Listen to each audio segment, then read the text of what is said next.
સ્થાનિક સ્વરાજ્યની ચૂંટણીને અનુલક્ષીને વહીવટીતંત્ર દ્વારા ઈવીએમ ડિસ્પેન્સિંગની પ્રક્રિયા હાથ ધરાઈ. સ્થાનિક સ્વરાજ્યની આગામી ચૂંટણી માટે વહીવટીતંત્ર દ્વારા ઈવીએમ ડિસ્પેન્સિંગની કામગીરી વિધિવત રીતે શરૂ કરી દેવામાં.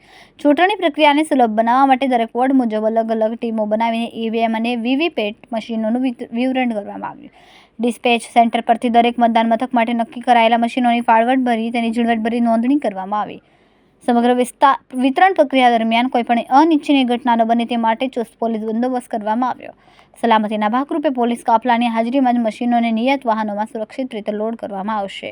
બીએલઓ અને ચૂંટણી સ્ટાફને તેમની જવાબદારી મુજબના મતદાન મથકોની ફાળવણી કરી દેવામાં આવી. ચૂંટણી સ્ટાફ દ્વારા મશીનોની સાથે જરૂરી સ્ટેશનરી અને અન્ય ચૂંટણી સામગ્રીનો પણ સ્વીકાર કરવામાં આવ્યો. કીટ મળ્યા બાદ તમામ પ્રિસાઇડિંગ ઓફિસરો અને પોલિંગ સ્ટાફ સીધા જ તેમના નિર્ધારિત મતદાન મથકો પર પહોંચશે.